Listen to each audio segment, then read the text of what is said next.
Hey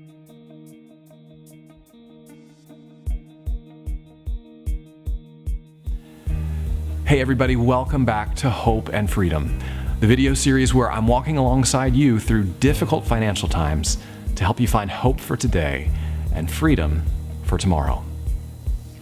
You know, if you're in a stressful financial situation, one of the biggest questions on your mind might be, where am I going to get the money that I need to buy the things I have to buy for me and my family? If you've lost a job or you've lost some income or you're in the middle of a stressful situation, that can be a really fear-inducing question. It can bring a lot of anxiety and panic into your life. Well, today I want to help take a little bit of that pressure off you and relieve some of that anxiety and panic by pointing your heart to the true source of your income. This is a lesson that comes from my premium course, 30 Days to Financial Freedom. It's called God Owns It All, and I'm going to share a portion of that with you today to help you really wrap your mind around understanding where your property and your money come from. So let's get into this lesson called God Owns It All from 30 Days to Financial Freedom. I spent the early part of my career in a job that required a lot of travel, and I had to make a lot of purchases on behalf of the company I worked for. Eventually, my boss gave me a company credit card to make those purchases more convenient. That company credit card had my name on it, and my boss wanted me to use it for food, hotel rooms, and other things that I needed while traveling. But the money wasn't actually mine. It belonged to my boss, and he was trusting me to use it responsibly to meet my needs and his purposes. Now, you may not have a company credit card, but you are buying things with someone else's money. Check out what God says in Psalm 50, 10 and 12. Every animal of the forest is mine, and the cattle on 1,000 hills. The world is mine, and all that is in it. God makes a bold statement here. He claims ownership of everything in the universe. After all, He created everything, including you, and the things that you find valuable.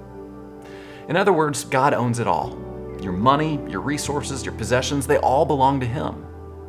This can be a sobering thought, but there's also a lot of freedom in it. God wants you to understand that He owns everything, and He wants you to respond to that in 3 ways. First, manage His money.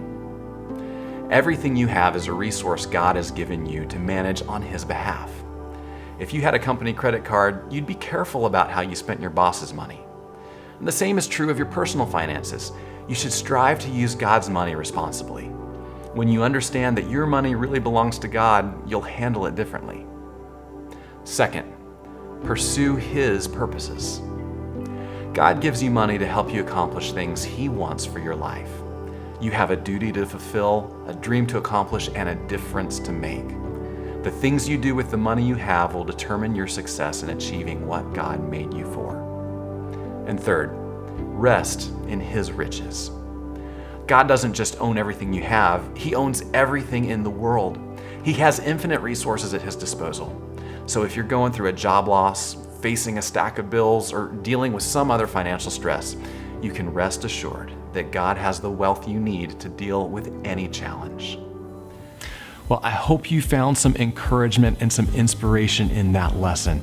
God owns everything, and He provides us everything we need, and we have His promise that as long as we trust in Him, we will never go unprovided for.